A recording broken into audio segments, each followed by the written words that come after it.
Eh bien, bonsoir à tous les amis, bienvenue dans l'émission En route pour Japan Expo, l'émission officielle du festival Japan Expo qui a lieu du coup à Marseille et à Paris chaque année.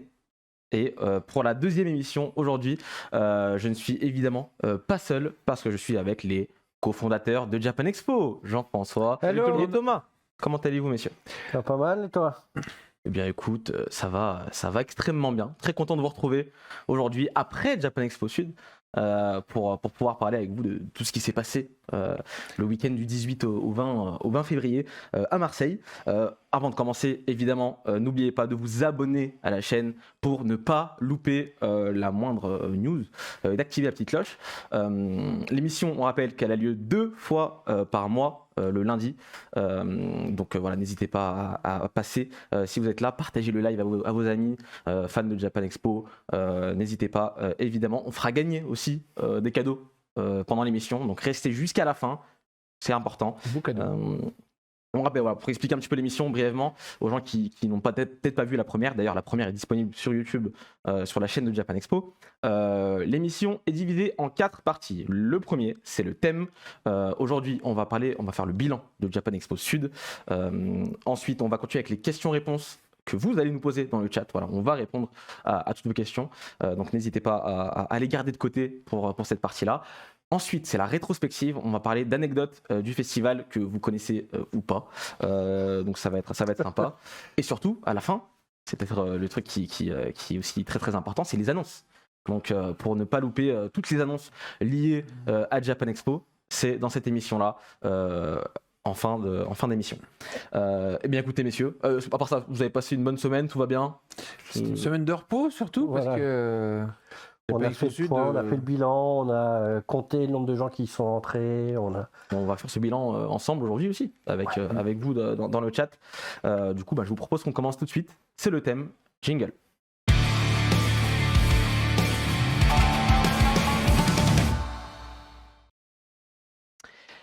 On est parti pour le thème de l'émission qui est le bilan de Japan Expo Sud qui s'est déroulé à Paris du 18 au 20 mars dernier. Je pense que si vous étiez dans le coin, vous n'avez pas pu louper cet événement. c'était en février par contre. Février, j'ai dit mars? Ouais. Wow, je suis perdu. Évidemment, là, on est encore en février, je suis en mars dans ma tête. Du 18 au 20 février, évidemment, on va faire le bilan ensemble de comment s'est passé le retour de Japan Expo après maintenant 2 ans, 3 ans sans Japan Expo. On va peut-être commencer d'abord par la semaine qui a précédé Japan Expo, enfin la semaine de Japan Expo plutôt, à commencer par le voyage. Alors vous êtes de région parisienne, l'Île-de-France de base. Comment ça s'est passé déjà vous personnellement à Marseille? Vous êtes parti quand pour le festival? Dites-nous.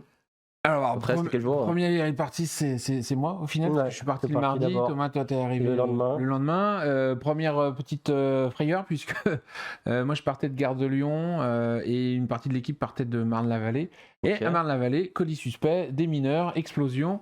Et résultat, ils sont arrivés 30 minutes après nous, alors qu'ils devaient arriver avant. Donc, on a un petit démarrage un peu difficile comme ça. Et puis, arrivé sur place, il fallait retrouver ses repères. On était un peu rouillés, mais. C'est ça. Et puis progressivement, du coup, l'équipe est descendue. Tu as eu une grosse partie de l'équipe Une avec grosse toi partie mercredi. qui est venue avec moi mercredi. On a même arrivé, on avait nos petits tickets pour être bien Vous prêts. étiez combien à peu près? Tu dis une partie de l'équipe 20 une quelque vingtaine chose. On était 22, je crois, à Ouais. descendre de Paris, de l'équipe interne. De au l'équipe final. permanente, quoi. Voilà, c'est ceux qui restent à peu près toute l'année, en tout cas une Ouais, grosse partie de c'est l'année avec vous dans les locaux à Paris. Dont des gens qui étaient arrivés une semaine avant. Voilà. Et du Chaud. coup, ils ont tout de suite enchaîné sur le festival à Marseille, quoi. Ok, super. Et du coup, en termes de Japan Expo, il y a beaucoup d'expositions, de choses à mettre en place. Ouais. Ça commence à voyager, c'est en camion, je pense pas que c'est en train. On avait montré la dernière fois les images au Oui. stock qu'on avait préparé. Puis après, le camion est parti, mais je crois que lui, il a En pas eu trop fait, il y en a d'histoire. 2 surtout des camions, carrément. Donc, on s'est Quand on dit retrouvés- camion, c'est des semi-remorques. Ouais, c'est Oui, 2,33 tonnes. Donc, on fait descendre entre 50 et 60 palettes là, pour Marseille. Alors, ça va de la palette d'eau, parce que il faut pouvoir donner de l'eau aux invités, au staff, à tout le monde, en passant par les statues de Goldorak, de Mazinger, et puis aussi tout un tas de Décoration, matériel, la je déco. suppose. Ouais. Là, par exemple, tout ce qui était signalétique, les bâches, etc., on les avait fait livrer à Paris et on les a descendus. Et à côté de ça, on a aussi tout le matos, genre les gilets, les polos pour ceux qu'on a. Les polos, ouais. Mais puis on se rend pas compte, mais il y a plein de matériel, en fait, tout un tas de petits matériels qui sont rangés dans des boîtes pour être transportables. Et ça va des bouts de scotch à des chaînettes. Rouleau scotch, chaînettes, tous les accus de PLV. On descend une caisse complète de trottinettes. Pour pouvoir se balader sur le festival, on a tout le matos informatique puisqu'on descend un serveur et je sais pas combien on a descendu, mais peut-être une 40aine de machines. Les douchettes pour scanner les gens à l'entrée, que ce soit pour le pass vaccinal. Les ordinateurs pour les différents points d'accueil, ne serait-ce que le point information où il y a un ordinateur partout, quoi. Du mobilier, enfin voilà, il y a 2 camions complets alors qu'ils sont chargés en fait le vendredi et qui descendent en 2 jours sur Marseille. Et quand on arrive le mardi soir, en fait, on décharge les camions et on commence à déployer un petit peu, quoi. Ok, donc c'est toute une logistique quand même pour tout déplacer à travers la France. Donc ça doit être pas simple. Mais comment ça se passe du coup aussi la mise en place c'est à partir de quand? Parce que le festival il commence officiellement au public le vendredi du coup. Quand est-ce que vous commencez déjà à installer les choses à l'intérieur? C'est un jour avant, 2 jours, 3 jours? Alors là, on est en mode court sur Marseille parce que c'était la reprise, il fallait faire des économies et autres. Donc nous, le mardi soir, on décharge le camion et on commence vraiment l'installation mercredi 7h du matin. On commence par faire ce qu'on appelle le traçage, c'est-à-dire que notre installateur général va dessiner au sol les emplacements des différents stands, espaces et autres. Et il va commencer à monter tout ça pour que le lendemain, ça soit prêt pour l'arrivée des exposants. Parce qu'en fait, le mercredi, on était tout seul. Il y avait quelques restaurateurs qui sont venus installer leur tente et autres matériel en extérieur. Mais on était tout seul là à préparer les stands, à monter tout ça pour accueillir les exposants dès le lendemain, quoi. Quand on arrive, c'est vide. Il n'y a rien. Tout est à plat. Et c'est vrai que en quelques heures, ils arrivent à faire sortir du sol un Japan Expo alors que quelques heures avant, il n'y avait rien. Mais par contre, dès qu'ils arrivent sur place, Jean-François et les autres membres de l'équipe logistique, ça part directement super fort, quoi. J'imagine bien.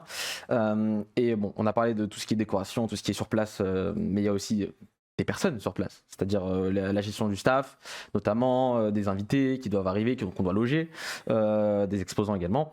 Ça se passe comment ça aussi, voilà, les exposants, ils arrivent du coup le mercredi, vous avez dit le mercredi ça ou le jeudi? Le jeudi plutôt, donc 2 jours, un jour la veille. Ils ont un jour pour tout installer sur leur stand. Un gros jour, ils sont bien fatigués.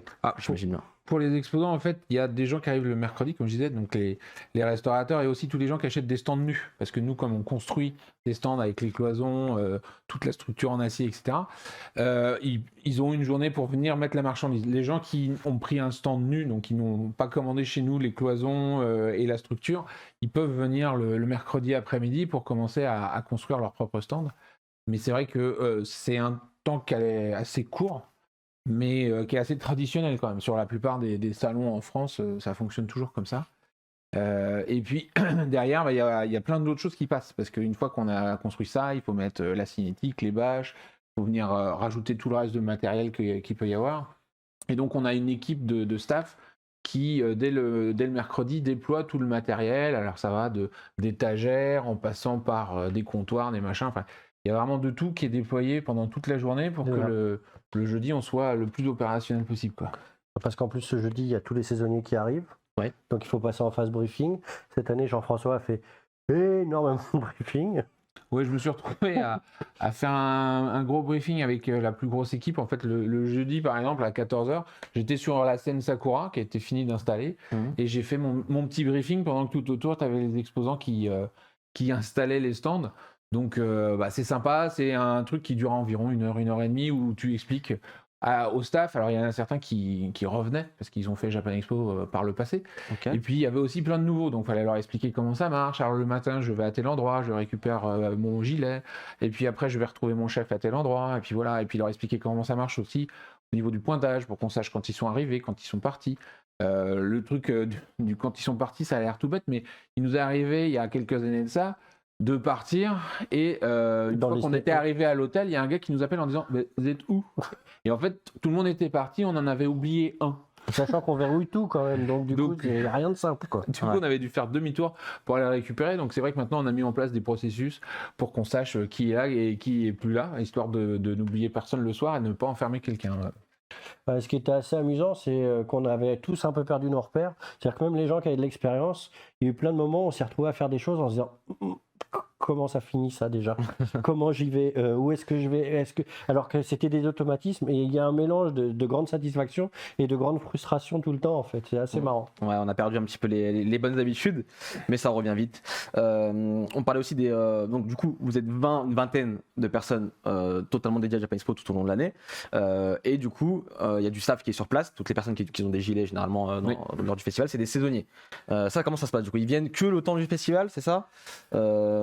On en a quelques-uns qui sont là en amont parce que pour préparer les camions, justement, il faut du personnel. Il y en a qui viennent, surtout sur Paris, dans les bureaux aussi pour préparer pas mal oh oui, ça c'est le montage. Pas mal de choses au bureau et autres. Là, en fait, la plupart arrivaient effectivement le jeudi, parce qu'il y a 80% des staffs qui sont arrivés le jeudi, et on leur fait une présentation, formation. Ils ont été recrutés avant en ligne, parce qu'on passe des annonces et faut remplir un petit formulaire et on les choisit. Par le passé, on faisait des entretiens carrément, donc on faisait des entretiens collectifs avec 20-30 personnes, et en 2019, on avait vu 800 personnes, je crois. Oui, c'est énorme, quand même. Énorme. Pour Paris, donc c'était énorme. Là, on a pris le parti de tout faire en visio et compagnie, parce que Covid oblige. Hein.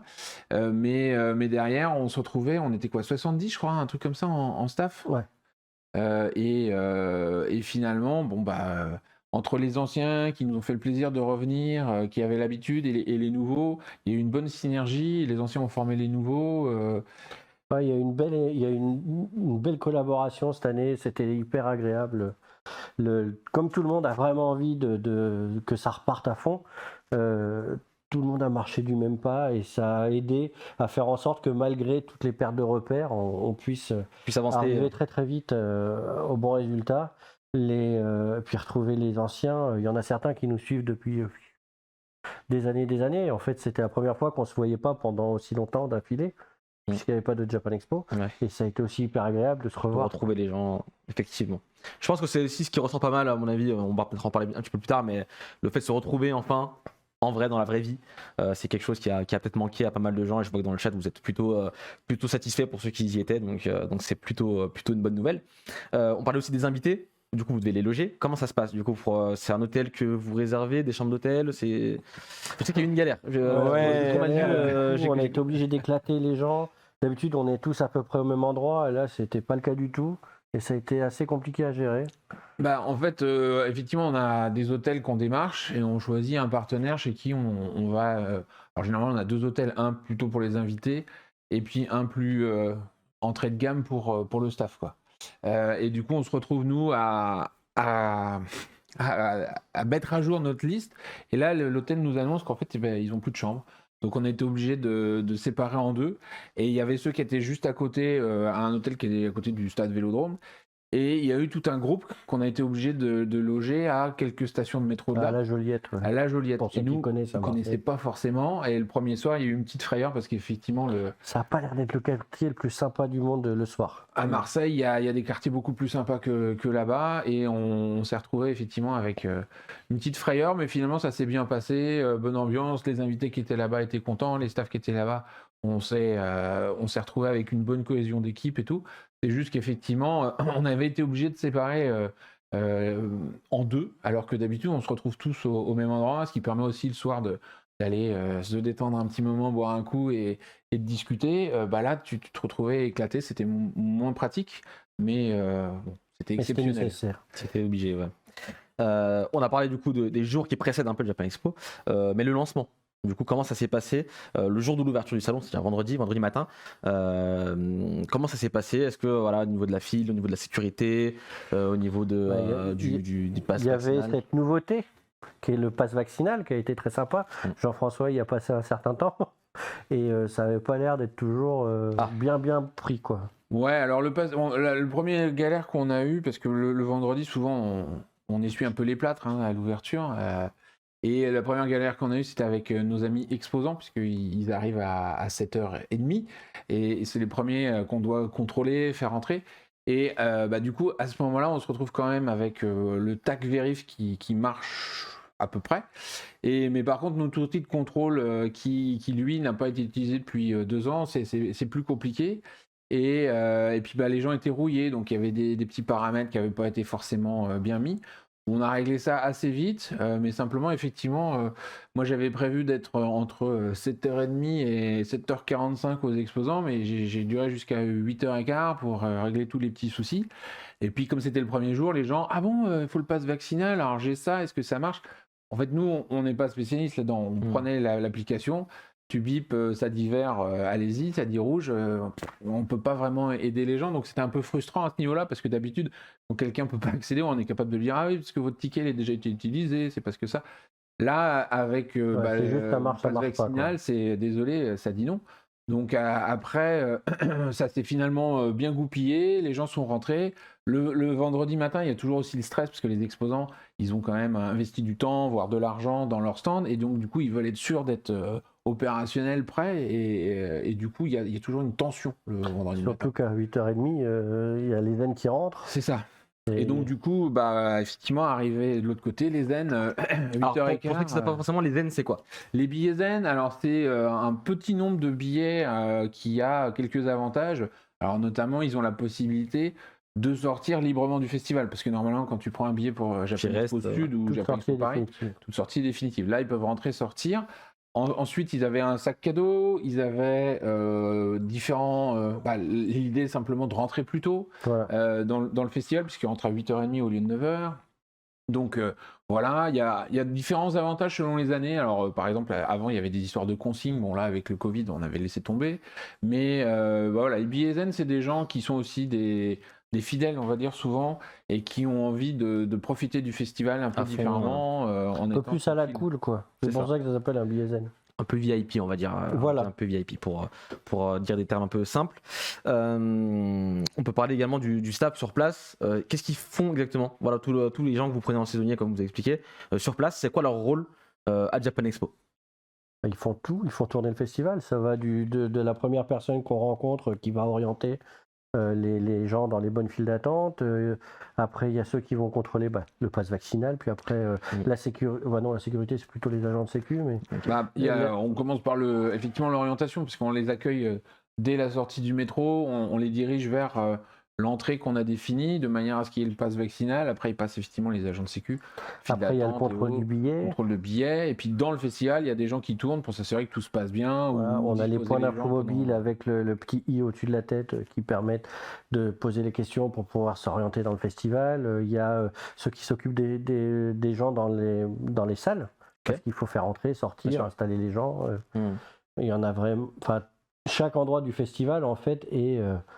ça se voit pas trop, mais chaque endroit est assez piloté en fait par toutes ces équipes et ça revient à ce qu'on disait tout à l'heure sur le brief, c'est que tout part de ces petits briefs où en fait on leur explique vous avez cette mission là et puis chacun après va parce qu'au niveau du staff en fait c'est très structuré, on parlait rapidement, mais c'est vrai que nous on a divisé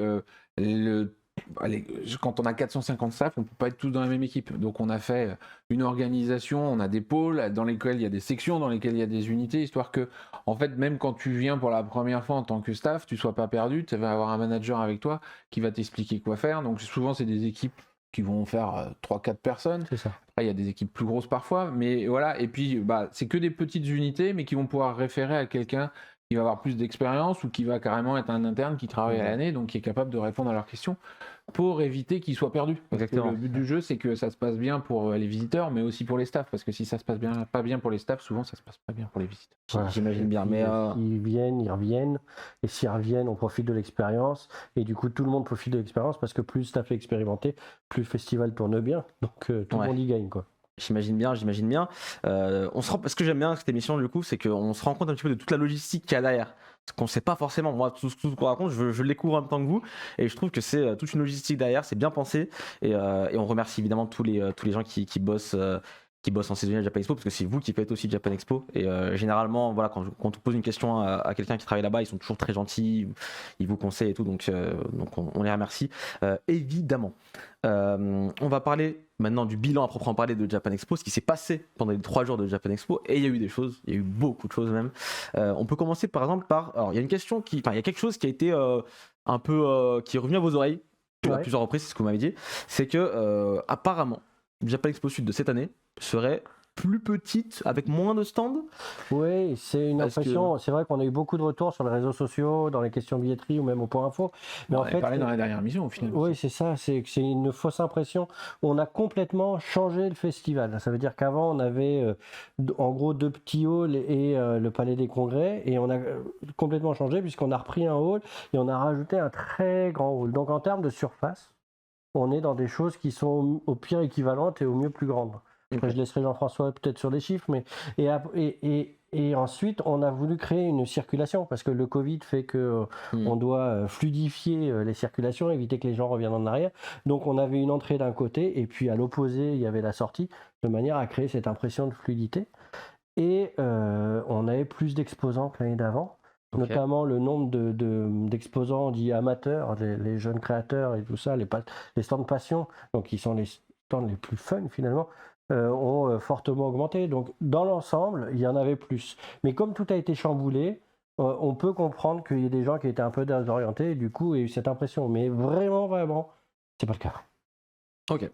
En termes de nombre de visiteurs aussi, pour se rendre compte un petit peu de l'ampleur de la chose, est-ce qu'on est sur des chiffres supérieurs aux années précédentes où il y a eu Japan Expo Sud, ou c'est équivalent, ou c'est peut-être moins aussi, je ne sais pas. Là, non, on a fait 39 119 visites sur Japan Expo Sud 2022, ce qui nous amène à un niveau supérieur à 2019. C'est-à-dire que on était, alors bon, en 2020, on a pris le dimanche les premières mesures anti-Covid de plein fouet, donc c'est assez peu significatif, mais on était à 33 000 grosso modo en 2020, on était plutôt à 38 000 en 2019, et là on a fait 39 000 visiteurs, donc on est super content parce que pour ceux qui sont venus, c'est vrai que le samedi et le dimanche, c'était bien plein. Alors on était content d'avoir l'extérieur parce qu'avec les restaurateurs, ça faisait vraiment un côté très matsuri à la japonaise, avec toutes ces tentes où tu avais du karaage, du curry, des ramen, etc. Donc c'était vraiment bonne ambiance. Et puis comme il faisait beau, il y avait un peu de vent, mais il faisait beau. C'était vraiment super sympa. Et donc du coup, non, pour un retour, on était vraiment content de l'ambiance qu'il y avait, du résultat. Effectivement, certains trouvaient que c'était dommage qu'on n'ait plus le Palais des Congrès parce qu'il y a un bel amphithéâtre de 1200 places. Mais là, je pense qu'on a pu accueillir plus de gens pendant les défilés cosplay, par exemple, parce qu'on avait déjà quasiment 1000 chaises. Et on en a mis beaucoup des gens debout, donc on a été largement au-delà des 1200 places qu'il y avait dans l'amphithéâtre du Palais des Congrès. Donc on a pu vraiment faire un truc super sympa là-dessus. Au niveau de toutes les activités, les animations qu'il y a eu sur les scènes, c'était vraiment plaisant de revoir tous les gens. Il y a eu quelques couacs techniques, mais il y en a toujours, il y en aura toujours. Évidemment. Mais voilà, on a un peu l'impression d'effacer les années Covid, quoi. C'est ça, c'est que ça, c'est hyper agréable. C'est ça, c'est qu'on sort de 2 ans de pandémie, arriver et faire mieux que il y a 2 ans du coup quand c'était un peu la vie d'avant, comme on dit. Donc c'est cool, c'est qu'on a réussi à outrepasser ça et à revenir à la vie normale pour d'autres plus grands plaisirs. Vous, en tant qu'organisateur, ça faisait quoi de revenir à Japan Expo et de voir tous ces gens s'éclater, s'amuser dans le salon. Après 2 ans, c'était très difficile pour vous, on le sait très bien. Il n'y a pas eu de Japan Expo, donc le ressenti vraiment plus personnel en tant qu'organisateur. Le premier jour pour moi c'était quand même le stress parce que on a enchaîné pas mal de petits soucis techniques le matin avant que tout se règle et tout ça et qu'on soit un peu plus serein. Ça a été un travail jusqu'à 10h30, 11h je pense. Après c'est devenu plus cool. Et puis surtout on a vu des gens heureux de venir. Alors que c'est vrai que parfois sur les réseaux sociaux quand je regardais on ne voyait que les gens qui n'avaient pas l'air contents. Généralement, c'est toujours comme ça. Hein. Ouais. C'est toujours ceux qui. Ouais, mais ça fait mal quand même. Je comprends aussi. Ça fait mal quand même. Et du coup, voir effectivement ces gens qui étaient. Une fois qu'ils avaient passé le contrôle d'accès, il y avait une espèce d'explosion de joie, genre ouais, ça y est, on y est, etc. Ou même le dimanche après, ça, bon, c'était différent, c'est une ambiance beaucoup plus familiale. Donc tu te retrouves avec des parents qui arrivent et les gamins qui font ouais, on va voir Naruto, etc. Donc, c'était des petits Pokémon, ah ouais, c'était super c'est sympa. cool. C'était super plaisant, refaire la gestion du public dans les salles, etc. Alors c'était pas évident avec les masques aussi, parce que des moments, je sais qu'il y a certaines personnes, vous avez l'impression qu'on leur criait dessus, mais quand tu parles aux gens avec la musique, du cosplay et t'as le masque, etc., tu essayes de parler un peu fort. Donc il y a eu quelques fois où on a été obligé de dire non mais je vous crie pas dessus, c'est juste que je voulais être sûr que vous m'entendiez. Mais voilà, et après il y avait des automatismes aussi dans le public qui avaient disparu, parce que je sais qu'on se battait beaucoup moins avant sur le côté faut pas s'asseoir dans les allées de sécurité, sinon ça va être dangereux, etc. Bon là, il a fallu rééduquer tout le monde un petit peu, quoi. Tout le monde a perdu ses habitudes. Et pour nous, donc dans ces habitudes un peu perdues, dans toute l'énergie qu'on a mis, parce qu'on était bien fatigués en sortie de festival. Pareil, physiquement, ça faisait un bout de temps qu'on n'avait pas refait ça, donc ça a piqué un peu, mais le fait que les gens soient contents, le fait que, bon, on parlait des gens qui n'étaient pas contents sur les réseaux sociaux, mais on a reçu plein de messages de remerciements à la fin. Dans le chat, depuis tout à l'heure, on parle, mais dans le chat, ils parlent et je vois que des retours positifs. Hein. Jusque-là, on est ravis. Après, on sait qu'il y a des choses où on n'est pas allé jusqu'au bout de ce qu'on voulait et ainsi de suite. Mais au moins, ça s'est fait un petit peu dans la douleur. Ça s'est fait un petit peu dans le retour avec le neketsu, quoi. Tu vois, vraiment toute l'énergie de vouloir se dépasser, et les gens étaient hyper contents en général dans les fils, et c'est la satisfaction, elle se matérialise là, en fait. C'est-à-dire quand il y a beaucoup de monde et que les gens dans l'ensemble sont hyper contents, on sait qu'on a réussi quelque chose. C'est le principal. De toute façon, on fait ça, enfin vous faites ça pour eux évidemment. Et d'ailleurs, vous avez peut-être ressenti aussi, voilà, vous avez dit que la plupart des gens finalement ont quand même apprécié le festival. Voilà, c'est la minorité sur Internet bien sûr qui parle toujours, mais voilà, c'est important de dire que moi en tout cas les retours que j'ai dans le chat actuellement sont plutôt positifs et c'est plutôt cool. Pour la programmation de Japan Expo Sud, il y a eu pas mal de choses, pas mal d'invités. Notamment pour les invités, on était parti sur un nouveau système. On vous l'avait expliqué il y a 2 semaines de cela, sur l'application. Sur l'application pour avoir les dédicaces. Ouais. Voilà. Du coup, bilan, comment ça s'est passé finalement? Parce que c'est la première fois que vous utilisiez ça. Non, deuxième. On l'avait fait pour la première fois en 2020 à Sud. Un bêta test. Okay. Et là, on le refaisait pour test, parce qu'il fallait tout remettre en route. Donc non, ça s'est plutôt bien passé, parce qu'au final, beaucoup de gens ont téléchargé, en tout cas ceux qui voulaient jouer aux dédicaces. On a eu très peu de gens, parce qu'on avait un ordinateur pour... au cas où les gens ne jouaient pas sur l'application, et on n'a pas vu beaucoup de gens à ce niveau-là, mais au niveau de l'appli, on est monté à 2000 téléchargements, tout le monde a pu jouer sereinement aux dédicaces, les jours J, etc. Le premier jour, il y a eu des petits couacs de paramétrage, comme je disais, mais ça s'est réglé assez vite et tout le monde a pu jouer. Après, on en reparlera certainement au cours des prochaines émissions, parce que je pense qu'il y a un vrai besoin de faire connaître l'application pour que les gens s'y préparent. Voilà, on peut franchement dire que les dédicaces, ça s'est passé vraiment super bien. Il y avait les séances étaient tout le temps pleines, je veux dire, pour tous les invités. Ça a été plein pour tout le monde. Super. Et ça me fait penser, ça a à voir à la fois avec la satisfaction et avec l'application mobile, mais on a envoyé à tous ceux qui ont acheté un billet chez nous sur notre site, on a envoyé un sondage. Il ne faut pas hésiter à répondre et à nous faire vos feedbacks, parce que c'est très important pour nous pour améliorer et préparer la suite. J'imagine bien qu'on va améliorer ça pour Paris aussi. Ça va petit call. Ça va être encore mieux. Donc n'hésitez pas, c'est sur le site internet de Japan Expo. Non, on a envoyé un email à tous les gens qui ont acheté un billet sur le site de Japan Expo. Ok, n'hésitez pas à aller répondre si ça prend quelques minutes. Bon, ça peut être parfois un peu touffu, mais il faut y aller, et vraiment ça nous aide beaucoup. Super. Au niveau des invités, est-ce que vous avez des choses qui se sont passées? Il y avait Brigitte Lecordier évidemment qui était là-bas par exemple. Je sais qu'elle en a fait larmoyer plus d'un pour la bonne cause évidemment. Y compris parmi les autres invités. C'est là où c'était fun. Brigitte Lecordier, on rappelle, hein, c'est la voix française notamment de Son Goku. Enfant, Gohan, plus tard, etc. Son Goku, Conan le fils du futur. Conan, oui.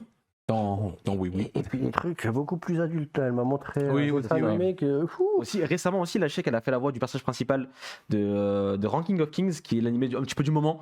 Donc de Boji, pour ceux qui savent, je pense que certains reconnaîtront. Donc elle fait la voix de Boji en VF. Voilà, vous le saurez.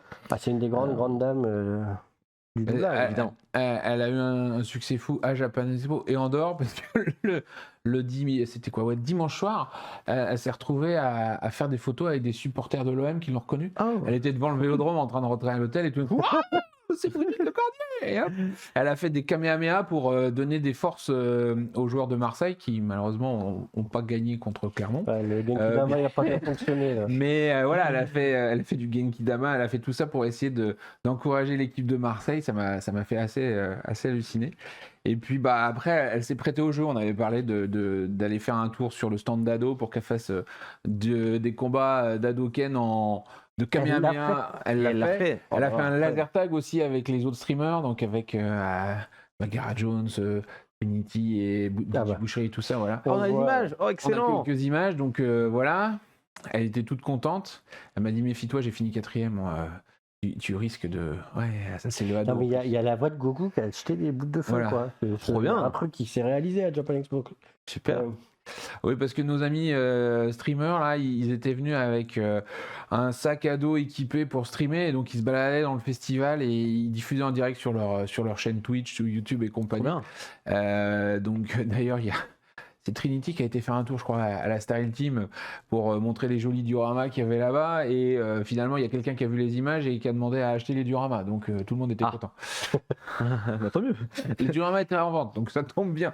Super. Mais voilà, c'était vraiment sympa. Après, il y a comment dire, il y a eu des rencontres. C'est ça aussi qui fait le charme de Japan Expo, en rencontre avec le public, mais aussi rencontre entre invités. Parce que c'était pour certains invités, c'est la première fois qu'ils faisaient des conventions, qu'ils faisaient des IRL avec leurs fans, etc. Donc on parle des streamers les streamers, ouais, que ce soit Orti, Bagheera, Jones, elles n'avaient jamais vraiment fait de conférence. C'était la première IRL qu'elles faisaient. Cool. Tokyo Nojo, il avait fait quelques trucs, mais là, il a pu vraiment rencontrer son public.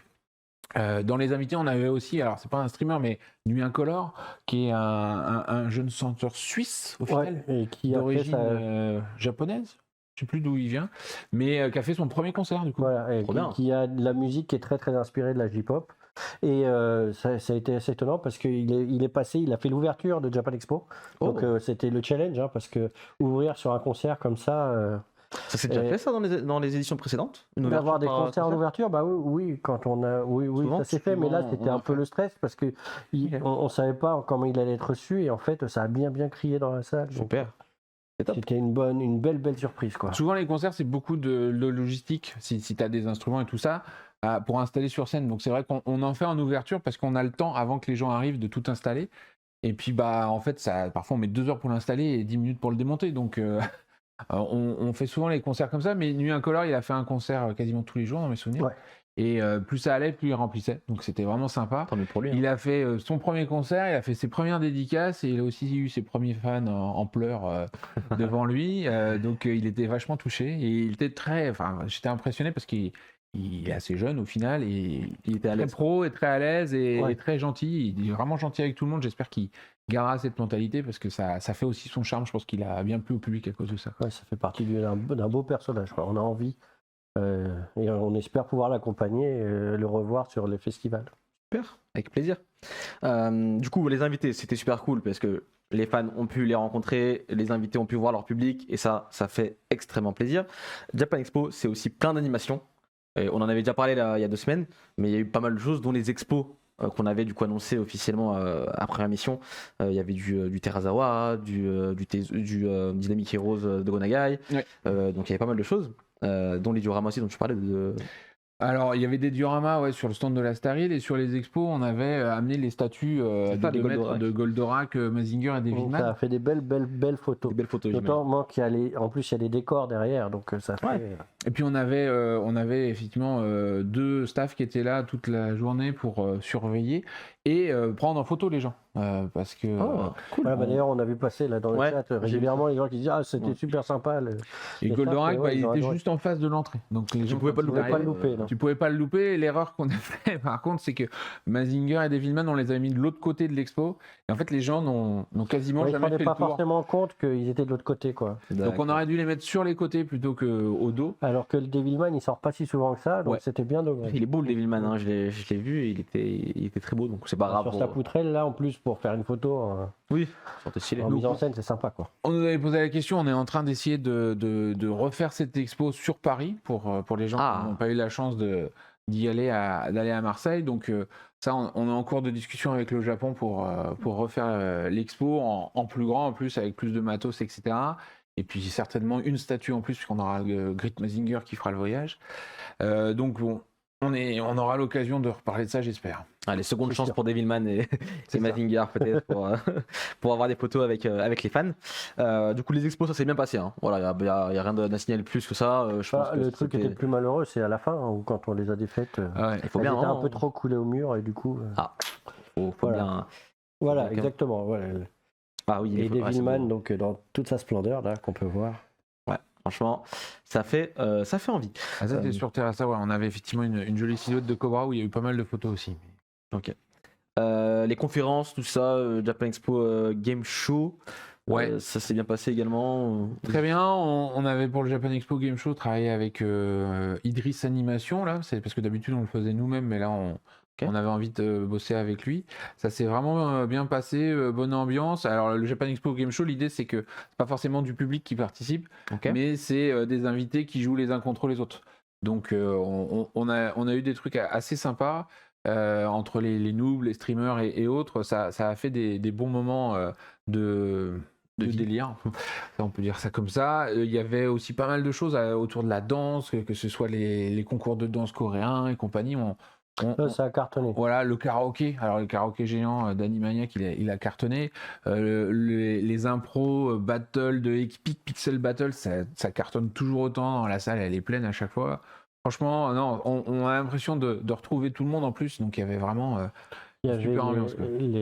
Toutes les animations très high-tech, donc le jeu vidéo, le Hado dont on parlait tout à l'heure, le laser tag, le consulat général du Japon qui s'est mobilisé pour présenter la culture traditionnelle, et notamment il y avait un artisan, et c'est absolument magnifique à voir de près, qui faisait du kintsugi, donc cet art de réparer des objets cassés avec une pâte d'or, et ça refait un objet, et c'est magnifique, et c'est vraiment on sent l'état d'esprit japonais de recycler, de rendre toujours plus beau, quoi. Donc c'était assez intéressant, et on remercie le consulat d'avoir fait tout ça, d'avoir joué le jeu et puis très vite en fait. Super, trop bien. On a aussi évidemment un truc le plus important à Japan Expo, c'est les cosplayers. C'est ce qui fait le charme, un peu le sel du salon. Ouais. Du coup, il y a eu du concours cosplay, j'imagine bien, comme d'habitude. Donc, je pense que c'était pas mal. Il y avait des beaux cosplays cette année. C'était.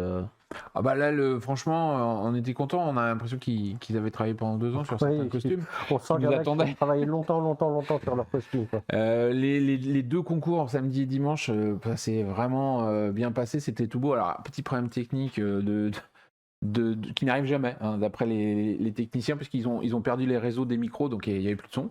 Mais ça a été réglé assez rapidement. Puis après, on a pu assister au concours, vraiment très sympa. Alors en plus, il y avait des invités cosplayers, puisqu'on avait des cosplayers de l'ECG. Certains grands noms de l'ECG qui étaient venus nous rendre visite. Donc là, c'est du cosplay de haute volée. C'est très très très beau à voir, très impressionnant. Et ils ont expliqué comment faire. Ça, c'était sympa. Toujours dans notre idée d'interactivité, là, ils ont partagé un petit peu des tips et des secrets de fabrication. Voilà. Après, comme on le dit dans le chat, c'est vrai que on a des panneaux pour essayer de sensibiliser les gens au respect, parce que cosplay rime avec respect. Ouais. Et c'est vrai que c'est pas toujours d'actualité.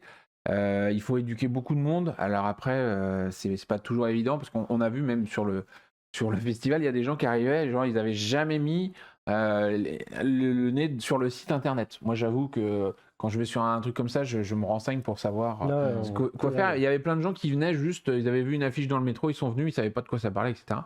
Donc c'est vrai pour faire en sorte d'informer les gens que c'est pas parce que je me déguise comme ça que tout d'un coup tout est permis. Pas toujours évident, mais on essaye de travailler là-dessus de manière à ce que effectivement ça soit un bon moment pour tout le monde, parce que les cosplayers ils sont là pour le plaisir des yeux, et des yeux seulement normalement. Et encore, ça dépend où tu mets les yeux parfois, hein, parce qu'il faut respecter quand même tout ça. Parce qu'effectivement, on a toujours, mais ça fait des années que c'est comme ça, alors j'espère que ça empire pas trop, mais on a toujours des gens qui auraient tendance à vouloir prendre des photos. Mais en tout cas, voilà, on est attentif et on enjoint les gens à tout de suite aller notamment vers le point information si jamais il y a des soucis comme ça pour les remonter, qu'on puisse prendre les mesures adéquates. On en parle beaucoup sur le site web, on en parle dans le festival, on pourrait en parler plus sur les réseaux sociaux, effectivement, j'ai vu passer ça aussi, et on le fera sans aucun doute, mais c'est vrai que malheureusement, on peut pas contrôler tout le monde. Voilà, le but, c'est que tout le monde s'amuse, quoi. Si ça doit, bien sûr, évidemment. Si ça doit devenir quelque chose de désagréable, tout le monde va perdre parce que les gens qui aiment faire ça vont arrêter. Et du coup, on n'aura plus de cosplay, on perd une partie de l'ambiance. Enfin, c'est vraiment un jeu de domino où tout le monde est perdant. En tout cas, on espère que vous serez nombreux à venir cosplayer à Japan Expo Paris. Du coup, ça va être très sympa. Les exposants, tout s'est bien passé. Je pense qu'il n'y a pas grand chose à dire. Ils étaient là, ils ont fait le boulot. Il y avait les stands de Passion dont on parlait tout à l'heure, où en fait, dans le changement d'ergonomie du festival, leur stand avait un petit peu changé et ils avaient fait des décorations sur table très hautes, très très belles. Et ça donnait, quand on passait dans ces allées, ça donnait quelque chose d'un peu magique parce qu'il y avait des guirlandes de lumière, il y avait des effets. C'était très très très très beau. C'est cool. Tu as commencé à en parler un petit peu tout à l'heure aussi. On avait dit il y a 2 semaines aussi que cette fois-ci les restaurants seront en extérieur. Ouais. Et ça s'est bien passé du coup, le bilan un petit peu de tout ça. Ça a été un peu compliqué logistiquement parlant parce que en extérieur, quand il faut des branchements électriques, des arrivées d'eau, etc., on a un peu galéré, mais on a trouvé avec l'aide du parc Chano des solutions et au final ça s'est bien goupillé. Ça nous a donné tout de suite des bonnes choses à faire et à mettre en place pour l'année prochaine, puisqu'on reviendra certainement à Marseille l'année prochaine. Et on remettra probablement des gens en extérieur. Et du coup, non, à part l'inquiétude du Mistral qui s'est beaucoup levé. Et du coup, on avait peur pour les tentes. Voilà, on avait un peu peur pour les tentes. Mais sinon, franchement, ça faisait une super ambiance. Les stands, ils étaient beaux, ils étaient variés. Il y avait pas mal de... Enfin, pour ceux qui sont venus, il y avait pas mal de queues, mais ça avançait assez vite. Et pour ceux qui ont eu la chance de goûter, il y avait des trucs qui étaient vraiment délicieux. Ah ouais. Nous, on a la chance de pouvoir aller manger sur les stands. Big up au karaage. Le karaage d'Ilizana, il déchirait, clairement. Mais on avait aussi des trucs plus traditionnels, parce qu'on avait des hot dogs, des hamburgers, des machins. Mais c'est vrai qu'il y avait quelques restaurants avec de la nourriture japonaise qui déchiraient, quoi. Super, c'est plutôt un bilan positif. Japan Expo, ça c'est du coup bien passé, de ce qu'on comprend de ce que vous dites et des retours que j'ai dans le chat actuellement. Japan Expo, c'est peut-être long à se mettre en place, mais est-ce que c'est aussi long à tout simplement tout ranger, parce que le dimanche soir, il faut bien que ça s'arrête à un moment ou autre pour Japan Expo, malheureusement, on aimerait bien que ce soit toute l'année, mais ça peut pas être le cas. On range en combien de temps? Comment ça se passe? Dites-nous tout, parce que généralement, nous on voit pas ça en tant que visiteur. On part à 18h. Incroyablement rapide. Rapide, carrément. C'est-à-dire quoi? C'est incroyablement rapide. Le salon il ferme à 18h. Il y a déjà beaucoup d'exposants qui sont partis à 20h et à 22h, grosso modo, on est un peu tout seul. Il n'y a que quelques gros stands qui sont encore là. Et au final, nous, entre minuit et 2h du matin, on a tout plié au final. Donc en fait, on désinstalle en 6-8 heures là où on a installé en 48 jours. Ouais. Bah voilà, vous savez que maintenant. Et c'est aussi impressionnant qu'un petit peu attristant parce que ça fait un petit choc moral quand tu es bien dans l'intensité du truc et que d'un coup tu te retournes et puis à nouveau plus rien. Mais ça fait aussi la magie du festival parce qu'on sait qu'on pourra le reconstruire l'année prochaine. Super. Du coup, on peut conclure le bilan sur ça. On est sur un bilan plutôt positif, heureux de cette Japan Expo Sud. Ah oui, très. Voilà, on va faire sur ça. Et après, on parlait des exposants. On n'a pas parlé de certains exposants associatifs qui font des animations, notamment d'arts martiaux. Eux, par exemple, ils étaient super contents de la nouvelle disposition parce qu'avant, ils étaient au Palais des Congrès parce qu'on les avait mis dans un endroit pour qu'ils soient un peu plus au calme. Mais eux, ils préfèrent au cœur du festival. Donc, ils ont retrouvé là. Ils étaient super contents et on en parlera. Je vais peut-être faire une anecdote tout de suite, mais moi j'ai halluciné, c'est qu'en fait le gars qui s'occupait du kendo cette année est en fait quelqu'un qui s'est mis au kendo il y a des années de ça quand il est venu à Japan Expo en fait. Mais non. Donc en fait il a découvert le kendo en testant à Japan Expo et maintenant c'est lui qui anime le truc de kendo en se disant j'espère que je vais créer des vocations comme moi pour encourager les jeunes à se mettre au kendo quoi. Et franchement c'était touchant. C'était touchant. Il est dans le chat. Mais non. On le salue. C'est Roland Dard qui est dans le chat actuellement. Qu'on salue. Franchement, mec, t'es un Voilà, je lève mon pouce, j'ai rien d'autre à dire. Le c'est seul bon. petit bémol à la limite sur les animations, c'est qu'on avait un joli espace pour les jeux de société et jeux de plateau, mais on avait fait petite erreur de les mettre trop près de la scène Sakura. Et donc du coup, c'était pas toujours très pratique parce qu'avec le bruit ambiant, tu veux faire une parfois partie se concentrer pour jouer à un jeu de plateau, c'est compliqué. complique un peu. Mais après, on est dans un festival, ça fait forcément du bruit. Ah, t'es obligé, malheureusement. On trouvera des solutions pour l'année prochaine. Allez, on y réfléchira fortement. On peut conclure du coup le thème de l'émission de cette semaine, mais ce n'est pas fini. Je sais que vous avez de nombreuses questions dans le chat. Vous allez pouvoir les poser à partir de maintenant et on va y répondre. C'est les questions-réponses. Jingle.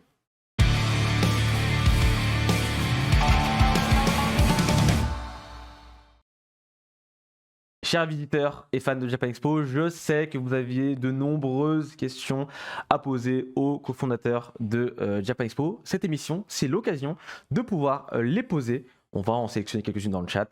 On va essayer de faire au mieux pour y répondre un maximum en toute transparence. C'est pour ça que cette émission existe et ça nous fait plaisir de le faire. Je vois qu'il y a déjà plein de questions dans le chat et des questions. Alors, si on parle de Japan Expo à Paris. Si on a acheté un billet samedi, on peut revenir le samedi cette année. Si on l'a gardé. Et si on n'a pas fait de demande de remboursement, on a annulé les billets qu'on a remboursés évidemment. Super. Donc Kiana, tu sais que tu as ta place à Japan Expo déjà, normalement, si tu l'as déjà prise.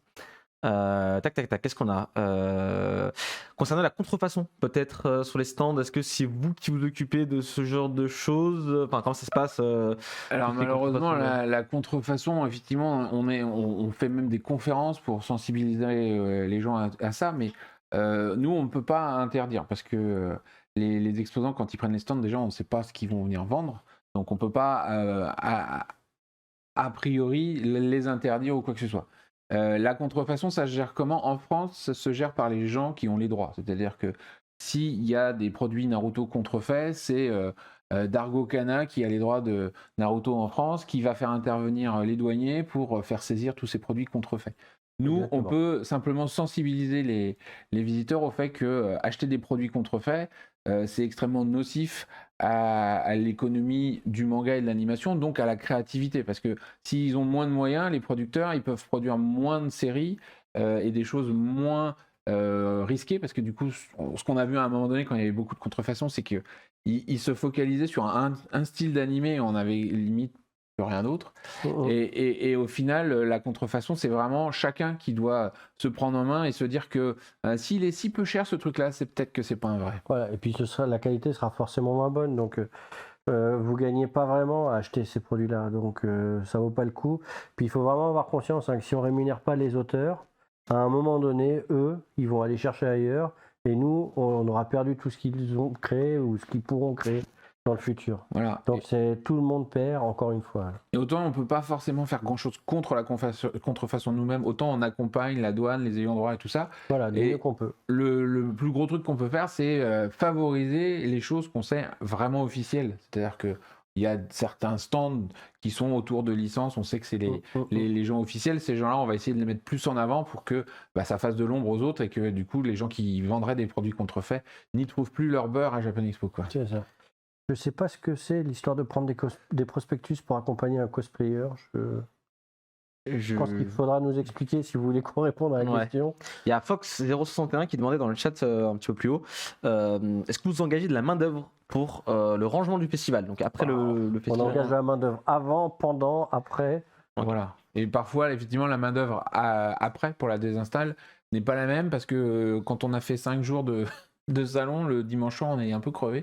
Donc ça nous arrive effectivement de prendre des gens que pour la désinstalle. Ok, il y a Moon Monaco qui demande est-ce que si on a des billets Zen+, on a des avantages sur les dédicaces? Ça je sais pas. Donc, il n'y a pas d'avantage sur les dédicaces, c'est quelque chose, effectivement, à un moment donné il y avait plus de chances, etc. Mais on a arrêté ça parce que ça créait trop de bagarres entre visiteurs et le but du jeu c'est que tout le monde ait sa chance.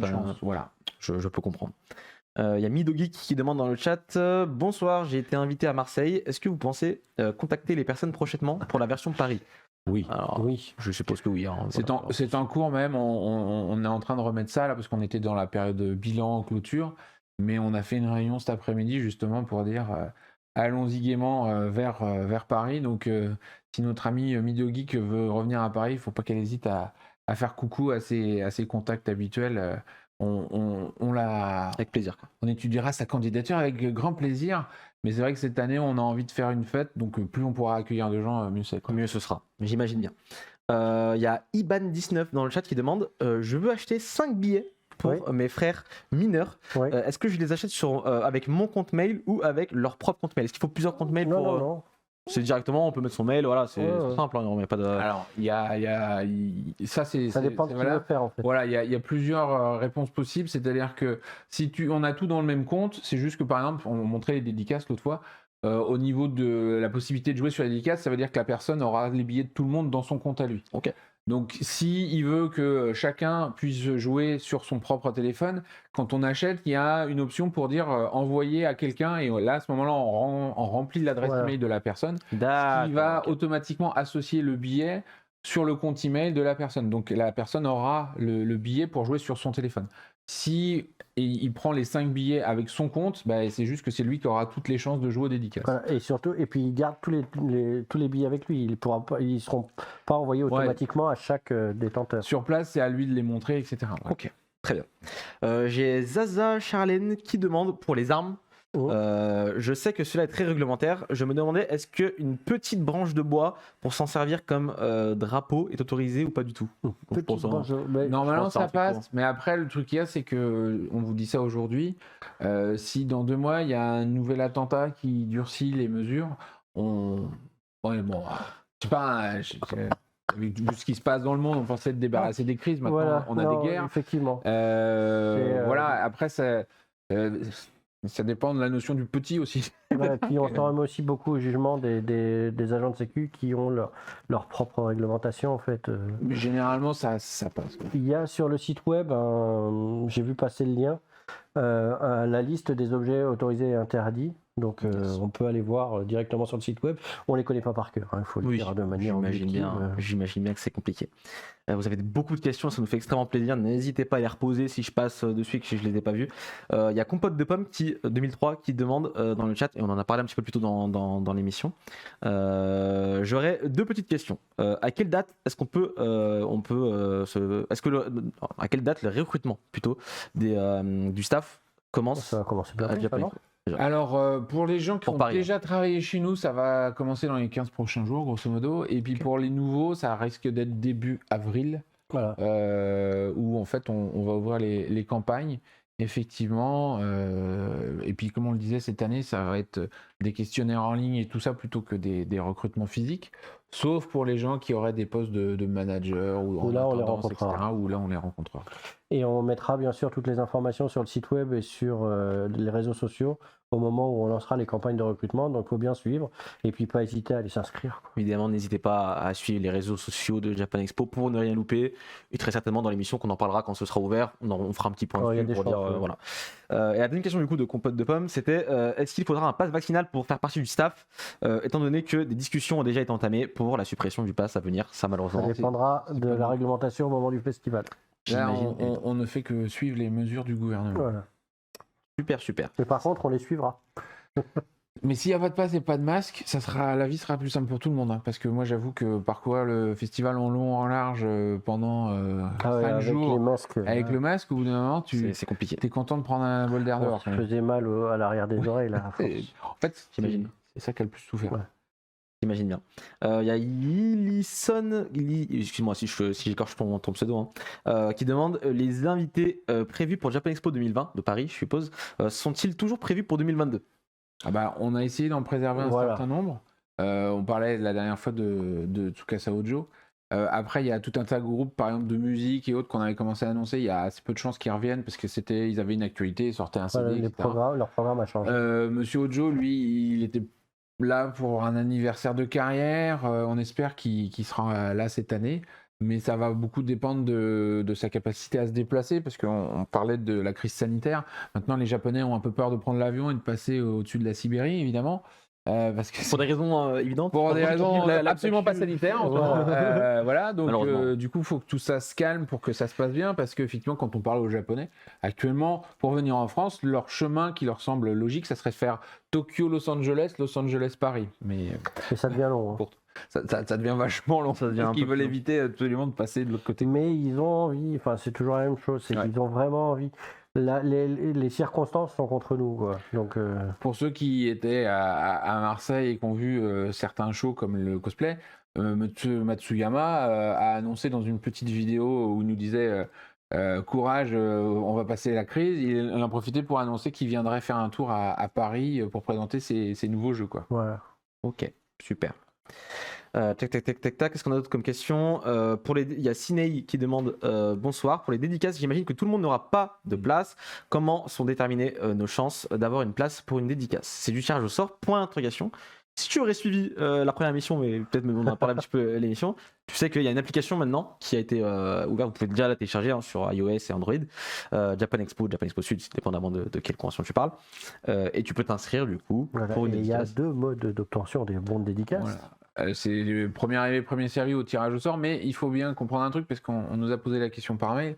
Vous pouvez pas récupérer vos bons maintenant. C'est-à-dire qu'en fait, le tirage au sort, il aura lieu le jeudi 14 juillet, le jour J, parce qu'en fait, le problème de faire des tirages au sort en amont, c'est que quand les gens qui ont gagné ne viennent pas, en fait, ça limite bêtement le nombre de gens qui peuvent voir un artiste. Donc c'est vrai que nous, on aime bien être sûr que les gens sont sur place.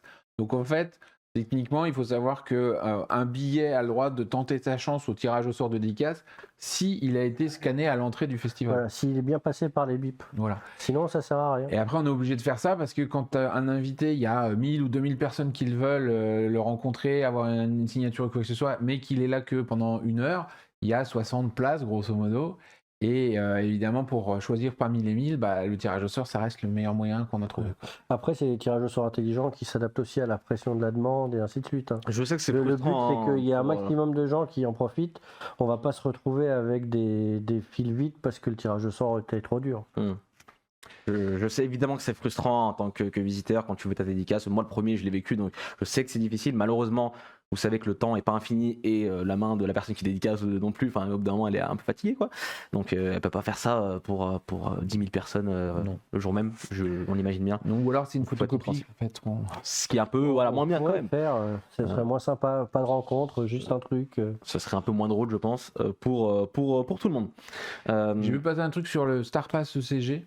Donc c'était un ticket additionnel qu'on avait mis en place en 2019, effectivement, qui permettait de se garantir une place pas loin de la scène pour mieux voir et pas avoir à faire la queue. Oui, on va le réactiver cette année, ce truc-là. Donc voilà, ça arrivera bientôt. On vous tiendra au courant, évidemment. Pour tout ça, est-ce que vous avez encore des questions, les amis, dans le chat? N'hésitez pas à la poser. Il y aura des personnalités françaises. Il y aura des invités français. Invités. J'imagine. On ne sait pas si ça sera Brigitte, Le Cordier, François Descraques. Mais autre, il y a une bonne chance. Autre, c'est sûr.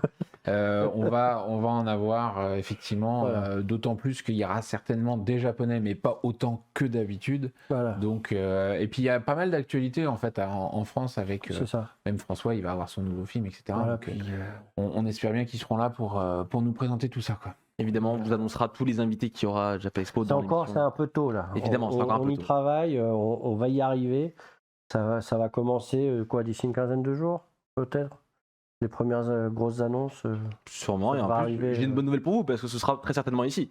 Donc n'oubliez pas de vous abonner et d'activer la cloche. C'est parfait. Voilà. Attention, on vous attend la prochaine fois. Hein. C'est ça, la prochaine fois. Si vous voulez ne pas louper les annonces d'invités, je sais que c'est ce qui fait aussi le charme du salon, c'est les invités. Donc voilà, n'hésitez pas à passer. Pour les prochaines. C'est nous qui choisissons le nombre de jours. Ah oui, c'est nous qui choisissons le nombre de jours et on a déjà fait en 2014 5 jours et la terre entière nous a dit plus jamais. C'est pas que nous qui décidons, il y a nous versus le monde. Chez nous, 5 jours, on était bien. En fait, c'est très fatigant, Japan Expo, c'est très intense, notamment pour ceux qui travaillent dedans. Et l'année, c'était pour les 15 ans, hein. On avait fait un jour de plus. Il y a des gens à la fin, ils nous ont dit c'est dur. Et après, il y a aussi des problèmes tout bêtes hein, quand tu tiens un stand et que tu as des salariés. Comme en France, tu n'as pas le droit de travailler plus de 6 jours de suite.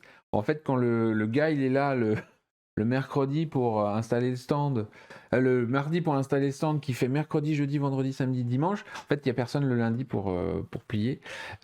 Donc, c'était un peu compliqué en termes d'installation, de fatigue travail, et tout ça. C'est très complexe. D'accord. Enfin, c'est plus complexe, très. Très bien.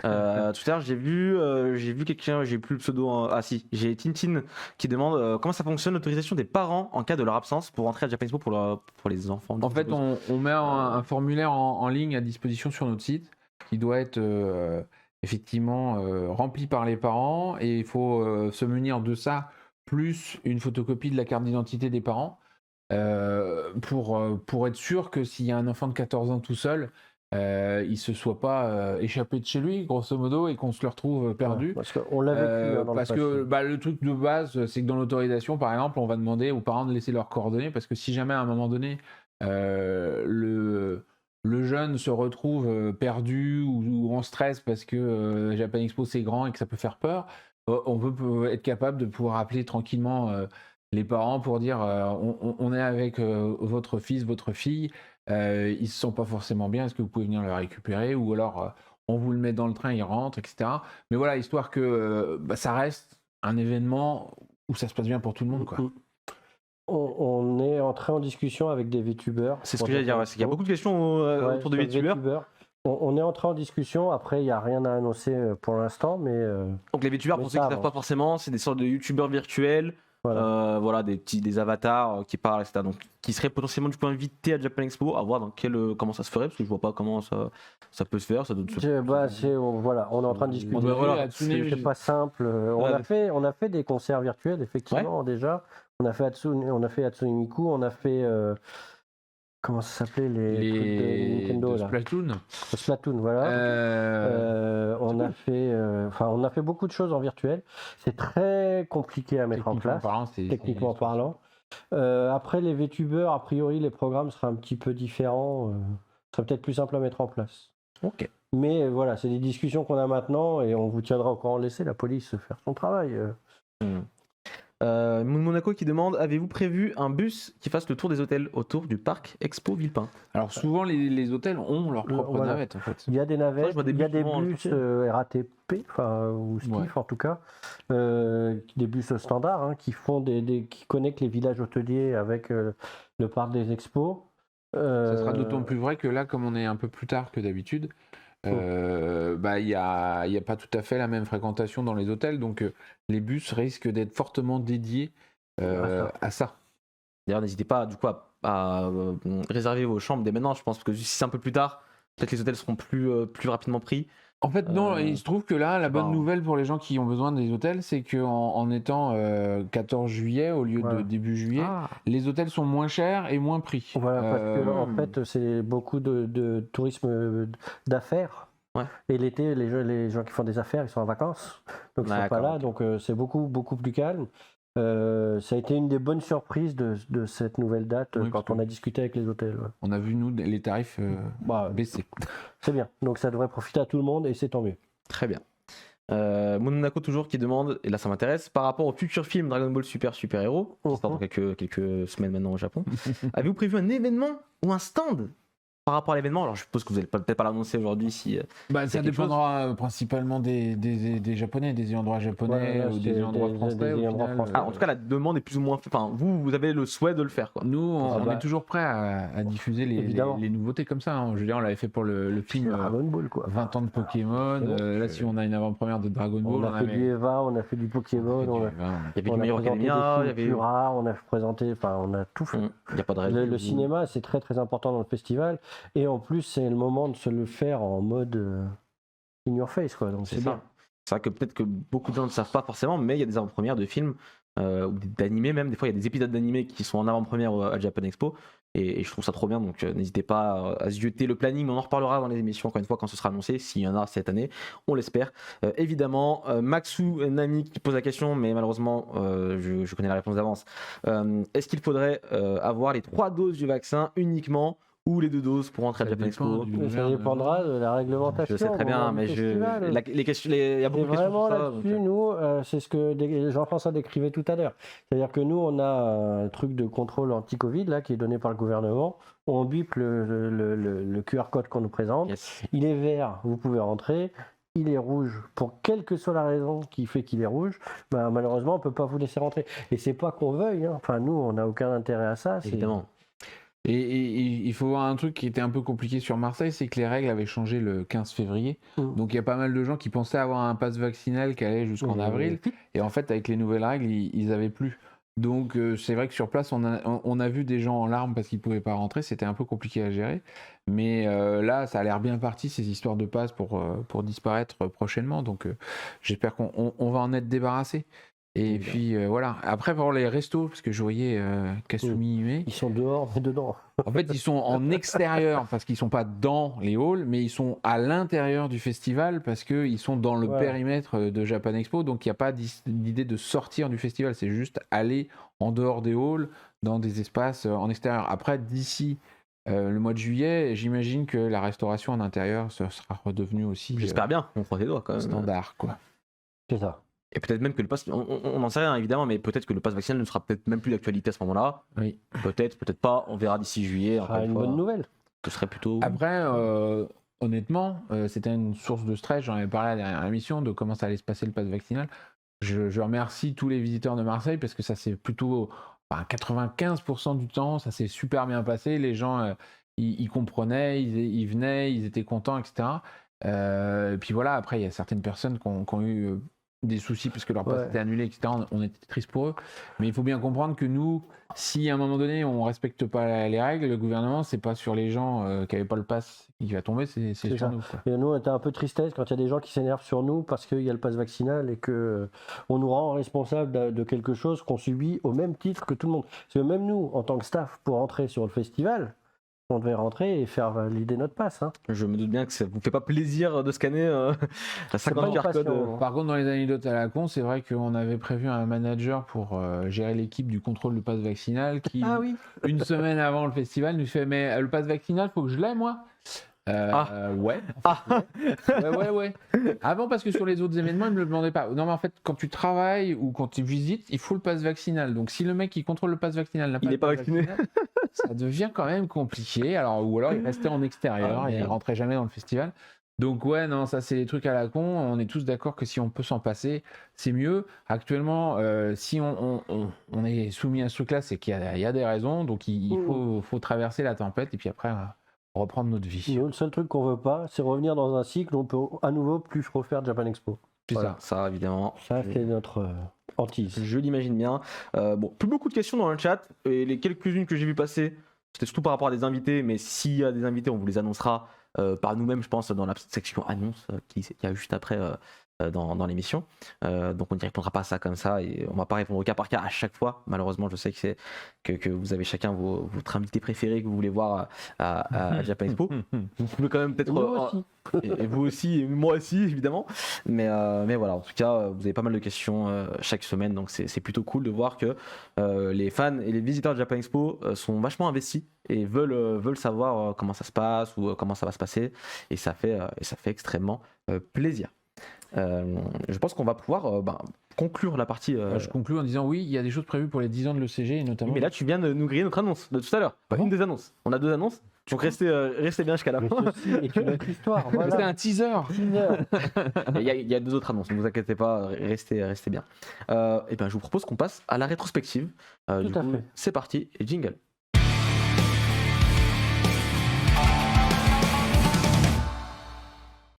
Faites-vous vacciner. On est parti pour la 3e partie de l'émission, l'avant-dernière, la rétrospective, où il s'agit du coup d'une section plus nostalgique. On va parler de choses qui sont passées un petit peu plus en amont à Japan Expo, et c'est une rétrospective un peu moins joyeuse que tout le reste de ce qu'on a parlé ce soir, parce que c'est un hommage à Claude Lombard qui nous a quittés en septembre, le 20 septembre 2021 pour être plus précis. Alors peut-être Claude Lombard, c'est qui pour ceux qui ne savent pas forcément peut-être? Claude Lombard, c'est la dame derrière la plupart des génériques de la 5, pas France 5, mais vraiment la 5 de l'époque. Donc, une époque que les gens de ma génération a bien connue, où on avait Youpi, l'école est finie, où on se retrouvait avec Cynthia ou Le rythme de la vie. C'est tous les dessins animés en fait de la 5 qui ont accompagné notre adolescence. L'essentiel qui les a fait, quoi. Donc du coup c'est une voix. Je suis sûr que même ceux qui n'ont pas vécu ça, s'ils entendent un générique de Claude Lombard, ils sauront instantanément qui elle est par sa voix. et du coup elle est déjà venue à Japan Expo. Alors en fait, c'est pour ça qu'on voulait en parler ce soir pour lui rendre hommage, c'est que Claude, elle est venue 2 fois à Japan Expo en fait.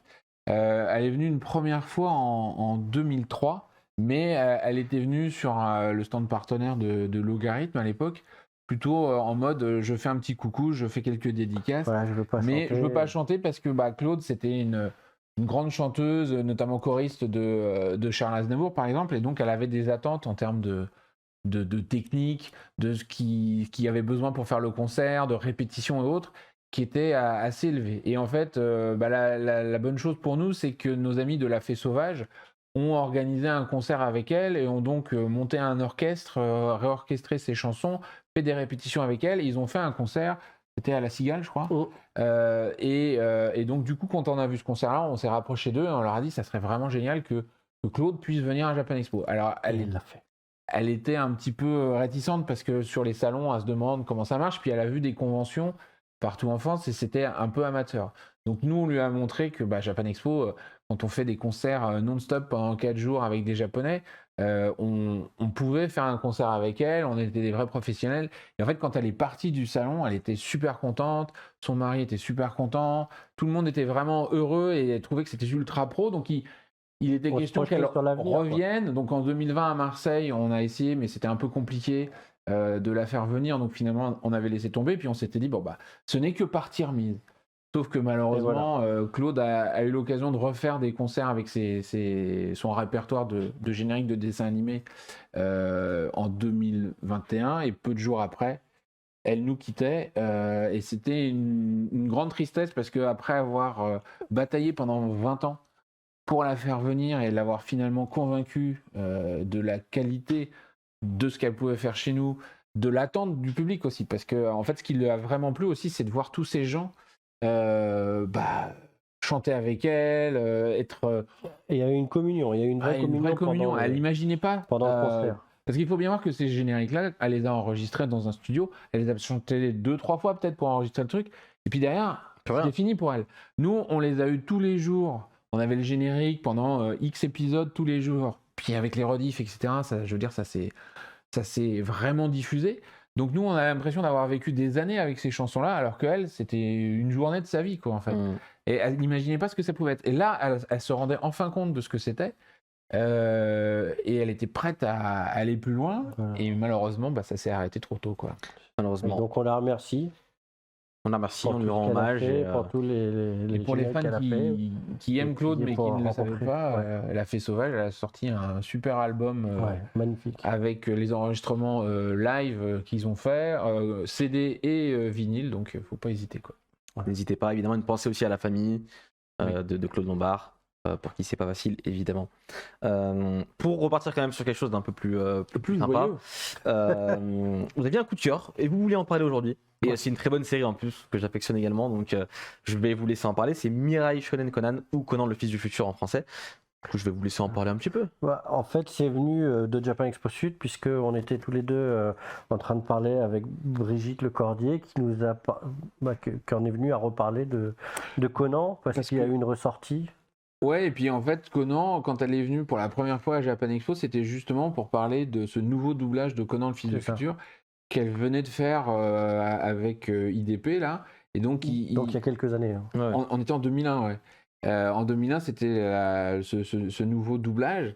Et donc, on parlait de ça. Et effectivement, en parlant de ça, elle nous dit « Ah, mais en plus, j'ai été contacté par All the Anime parce qu'ils viennent de le ressortir en Blu-ray. » Et on n'en avait pas forcément conscience. Et du coup, cette espèce de clin d'œil, ça nous a fait vraiment chaud au cœur parce que Conan le fils du futur, en dehors de cette anecdote sur Japan Expo, c'est un titre qu'on a géré en tant qu'éditeur, puisque avant de faire Japan Expo à plein temps, moi j'étais directeur de collection chez IDP et Thomas s'occupait de la distribution de tous ces titres-là. Et donc Conan, on a vécu longtemps avec ce titre-là. On a beaucoup côtoyé Brigitte sur d'autres titres avec IDP, parce que par exemple on a travaillé avec elle sur les films de Théo, La Batte de la Victoire, etc. Et donc elle nous reparle de ça, qu'on voit ce magnifique coffret qu'a fait All the Anime. ça nous a donné envie de rappeler à tout le monde qu'il y avait des chefs-d'œuvre comme ça, parce qu'il y a quand même du Miyazaki dedans. Hein. C'est une des premières séries qu'il a faites. Il a travaillé dessus quand il était encore en studio. Ouais. Voilà. C'est magnifique, l'histoire est hyper trépidante, c'est super bien fait, on sent pas du tout le passage du temps.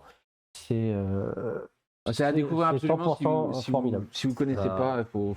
Voilà, donc, et là c'est ressorti en plus, alors en Blu-ray je suppose que ça doit être en 4K et tout. Il y a la restauration japonaise plus tout ce qu'a fait All the Anime dessus. Quoi. Donc il y a eu énormément de travail de fait dessus et ça vaut le coup. À découvrir ou redécouvrir. Et ça tombe bien, parce que pour découvrir, on va vous donner la possibilité de le faire, parce que grâce à All the Anime, qu'on remercie évidemment, on vous fait gagner 3 Blu-ray. 3 coffrets Blu-ray de Mirai Shonen Conan, Conan le fils du futur. C'est maintenant, c'est tout de suite, c'est dans le chat. Vous avez 5 minutes pour écrire Conan, C-O-N-A-N, majuscule, sans majuscule, c'est pareil, ça rentrera dans le concours. Vous participez dans le chat, vous avez 5 minutes, il y aura 3 gagnants pour 3 coffrets Blu-ray d'une série qui franchement est magnifique. Ça vient vite. Et comme l'a dit Thomas, c'est une série qui a super bien vieilli, d'autant plus qu'en Blu-ray, en HD.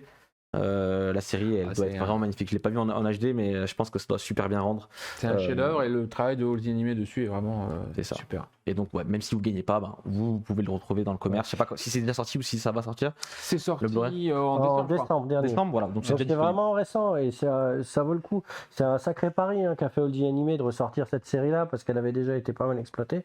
Donc la ressortir comme ça en Blu-ray, ça vaut le coup d'être noté et de remercier All the Anime pour cet effort. Quoi. Merci. Très bien. Donc vous avez, je rappelle, moins de 5 minutes maintenant pour participer. Il faut écrire Conan dans le chat.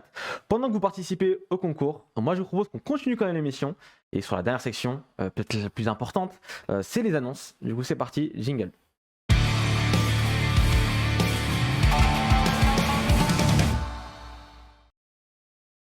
On est parti pour les annonces de Japan Expo. Et Jean-François nous a déjà un petit peu grillé un peu le truc, mais vous l'avez deviné. Teasé, voilà. Grillé, il aurait été jusqu'au bout. Il s'est retenu. C'est vrai. Mais je pense que la plupart des gens s'en doutaient, mais au cas où, on vous le dit maintenant, la saison 10 de l'ECG, l'European Cosplay Gathering, aura lieu. La saison la plus longue de l'histoire de l'ECG. Voilà, parce qu'elle a démarré en 2019. Certes.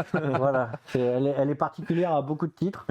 Sa longueur, le fait que c'est une célébration puisque c'est la 10e saison et que on a prévu pas mal d'animations autour de ces 10 ans, de ces comment on dit du coup là, de ces 10 saisons. Ouais. 10 saisons, ouais, c'est ça. C'est la 10e saison et donc du coup on va avoir notamment une expo, on peut le dire expo, ça Allez, t'as le droit de tout dire, c'est maintenant. On va avoir une expo avec des belles photos de ces 9 saisons, parce qu'on n'aura pas la 10e saison vu qu'elle sera en cours. Des costumes aussi qui seront là en exposition, etc. Donc on est en train d'essayer de faire un truc vraiment sympa. On est en train de voir aussi pour faire revenir d'anciens cosplayers, concurrents, cosplayers, participants. Voilà. Participants. Et du coup, c'est vrai que à ce niveau-là, on essaye de faire un truc sympa. On va avoir aussi peut-être un peu sur le modèle de ce qu'on avait fait avec Hachette sur Japan Expo, peut-être faire un livre. Voilà, on est un des projets en cours. C'est ce livre-là ça, c'est le livre Hachette qu'on avait fait sur Japan Expo, et peut-être qu'on en fera un sur 10 ans de CG, mais on était en train de se dire qu'on le ferait certainement après. Pour avoir cette 10e saison dans le livre. Parce qu'en fait, ça nous paraissait un peu bizarre d'avoir un livre spécial 10e saison. Nonobstant la 10e saison, c'est un peu triste, quoi. Je peux comprendre totalement. Mais en tout cas, la bonne nouvelle, c'est que ça aura bien lieu à Japan Expo Paris en juillet. C'est ça. Donc c'est plutôt cool. Et les cosplayers, pour le coup, là, ils ont vraiment eu le temps pour bien peaufiner tous leurs costumes. Il n'y a clairement pas d'excuses. Je pense qu'ils seront très contents. Ouais, le seul souci qu'on a, c'est sur certains pays où, effectivement, avec tous les décalages de Covid, etc., il y aura peut-être des sélections qui se feront en ligne plus que sur des événements partenaires. Parce qu'il y a des événements malheureusement qui ont disparu, il y a des événements qui ont changé de date, il y a des événements qui veulent faire autre chose. Enfin, c'est beaucoup de Covid comme ça donnait beaucoup de temps et du coup ça a donné aussi des gens qui ont voulu faire les choses différemment. Mais quoi qu'il arrive, les 16 pays de l'ECG seront représentés. Super, c'est top. Bon an, mal an. Et la deuxième annonce, et non pas des moindres, c'est le retour d'une certaine partie de Japan Expo qui s'appelle du coup Amazing. Amazing, qu'est-ce que c'est? Là, c'est lui qui nous a grillé, tu vois. Ouais. C'est pas beau ça. Non, ça vous l'a noté, c'est dans les annonces. Moi, je vous dis tout, les amis. Je suis là pour du peuple. En fait, dans Japan Expo, il y a toujours eu toute la pop culture. À un moment donné, on l'avait un petit peu identifié en la mettant dans la partie Comic-Con. Voilà. Et puis Comic-Con est parti de Japan Expo pour vivre sa vie. Mais on avait toujours dans Japan Expo toute la pop culture. Et ça nous embêtait que ce soit juste posé là, comme ça, dans Japan Expo. Donc on a créé Amazing. Qu'est-ce que c'est Amazing? Pas précis. C'est juste un nom sur une partie qui n'est pas lié forcément au Japon, mais à d'autres pays. C'est pour pouvoir accueillir effectivement tous les contenus pop culture, geek, tout ce que tu veux, qui ne seraient pas spécifiquement japonais. Voilà, parce que identifiable. Nous, on avait lancé notamment, alors à un moment donné, ça s'appelait Cultima, puis c'est devenu Comic-Con. Parce que effectivement on était fan de manga, d'animé, mais on regardait des séries télé américaines, on lisait du comics, de la BD euro, voilà. Alors maintenant ça a un peu changé parce qu'on voit aussi du drama coréen, évidemment, de la K-pop, etc. Et tous ces contenus-là, nous on trouve ça super plaisant, mais c'est vrai que du coup, à la fois pour ces gens-là, venir à un truc qui s'appelle Japan Expo, ils se demandent parfois quel est le rapport entre eux et enfin entre ce qu'ils font et le festival, et du coup c'est l'idée de leur donner une meilleure légitimité notamment pour pouvoir aller plus loin dans ces contenus là, quoi. Et faut bien voir qu'en plus avec le Covid, les confinements, la digitalisation de tous ces contenus là, la pop culture est devenue un vrai phénomène global qui fait fi assez facilement des frontières. Et comme c'est ce qui est représenté déjà dans Japan Expo, on veut se servir de cette marque Amazing pour le signifier, parce que c'est quelque chose de très positif aujourd'hui, d'avoir une acceptation, une curiosité pour toutes les cultures, une acceptation de toutes ces cultures, et ça va se retrouver dans le festival. Ce sera sous forme d'un label, ce sera sous forme d'une zone, mais qui permettra d'identifier en fonction de tout ce qu'on sera capable de réunir, qui permettra d'identifier. Donc il y aura aussi bien sur des salles de conférence des choses qui seront labellisées Amazing parce que ça fait partie d'une programmation Amazing, que pourquoi pas, s'il y a suffisamment d'industries qui se mobilisent, un endroit dans le festival où il n'y aura que ça, quoi. Il y a on voit de limite. Sur le webtoon, c'est quand même par exemple, le webtoon, c'est peut-être le meilleur exemple pour moi qui a explosé ces dernières années. Voilà. Le pouvoir l'intégrer, on va dire, à Japan Expo, c'est une très bonne idée. Et ce sera dans une sorte de corner du coup qui s'appellerait Amazing, c'est ça?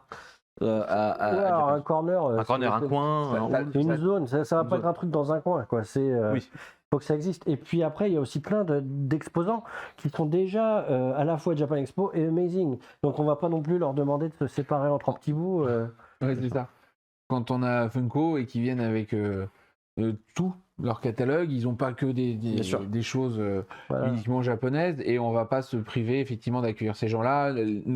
Les visiteurs, quand on parle avec eux, ils sont contents de voir du Disney, ils sont contents de voir du Marvel, ils sont contents de voir du Star Wars, et on a envie de retrouver tout ça. Quand on avait Comic-Con, c'est vrai qu'on avait ces formidables décors Star Wars, par exemple, dans lesquels on pouvait se prendre en photo. On avait toute une partie sur le jeu de rôle sans être focalisé jeu de rôle japonais, et du coup c'est vrai que tout ça, ça nous manque, et puis après 2 ans de privation, on a envie d'enlever toutes les barrières et toutes les limites pour accueillir tout le monde, quoi. C'est ça. Mais par contre, on veut le faire dans la cohérence. Ok, super, c'est la bonne nouvelle. Du coup, vous pourrez retrouver ce coin du coup Amazing qui sera centré autour de toute la pop culture hors Japon, webtoon. Et on en reparlera dans l'émission aussi. Ça s'appelle En route pour Japan Expo. Pour Japan Expo, ça a lieu 2 fois par mois. On aura le temps de parler de tous les détails. Je sais que vous avez encore plein de questions. Japan Expo, ça arrive.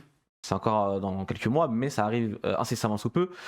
Et je sais qu'il y a beaucoup de choses encore à parler. Ça va être super cool. Revenons sur Conan le Fils du Futur quand même. On vous fait gagner 3 coffrets Blu-ray. Je pense qu'on va peut-être avoir les gagnants tout de suite. Les 3 gagnants. Du coup, il y a Kenny Eve, il y a Terre Rome 02 et Korean Girl 666 qui ont gagné. Du coup, bravo à eux. Vous avez gagné les coffrets de cette excellente série. Vous nous donnerez des nouvelles. Je pense que vous allez plutôt apprécier. N'hésitez pas évidemment pour les prochaines à participer au concours. C'est gratuit, ça mange pas de pain et vous gagnez des belles choses comme ça. Et la prochaine fois, vous nous raconterez comment ce que vous avez vu, si ça vous a bien plu. C'est ça. Et du coup, pour les 3 gagnants, contactez-nous en message privé là tout de suite sur Twitch. Comme ça, on va prendre vos coordonnées et on vous enverra tout ça très très vite. Voilà. Donc, et on est d'accord, GG. GG. Bravo à vous, évidemment. Bien écoutez, ça passe si vite. Le temps passe si vite quand on s'amuse. On arrive à la fin de cette seconde émission en route pour Japan Expo. Merci beaucoup d'être présent et d'être aussi actif dans le chat depuis du coup maintenant deux émissions. C'est vraiment le tout début. Hein. On arrive fort à Japan Expo, ça arrive très très fort, très très vite. Toutes les 2 semaines, on se retrouve sur cette chaîne-là. Donc abonnez-vous, c'est très très important pour ne pas louper les prochains lives. Et la petite cloche. Et la petite cloche pour avoir les notifications. Il commence à connaître, c'est bien, ici. Ouais, parce qu'il se moquait de moi tout à l'heure en disant oh, tu connais rien. Non, j'ai pas dit ça. Tu vois, parce que je savais pas ce que c'était qu'un sub, voilà. Comme ça, vous savez tout. Vous voulez du behind the scene. Voilà. Thomas, tu lui dis sub, il dit 15 ou 30, je ne sais voilà. Plutôt 30. Hein. Plutôt 30, ouais. Excellent. Évidemment, pour ceux qui auraient loupé ou ceux qui voudraient revoir le début de l'émission ou voir l'émission entière, la rediffusion sera disponible dans quelques jours sur la chaîne officielle YouTube Japan Expo. Donc vous pouvez la retrouver. Et sur le site web aussi. Et sur le site web Japan Expo, évidemment. Et la prochaine émission, normalement, c'est le 14 mars. Lundi 14 mars. Donc vous avez la date, voilà, save the date, comme aime dire Thomas, save the date, donc gardez la date en tête, et ça nous fera extrêmement plaisir de vous accueillir pour En route pour Japan Expo, la 3e émission, dans 2 semaines. Merci à tous d'avoir suivi, merci à vous messieurs. Merci à tous d'avoir participé. C'était très cool. Merci Ilias, merci à la technique Ilias derrière. Pour ton accompagnement derrière. Merci à la technique. Et on se dit à très bientôt pour En route pour Japan Expo. Ciao ciao. Ciao.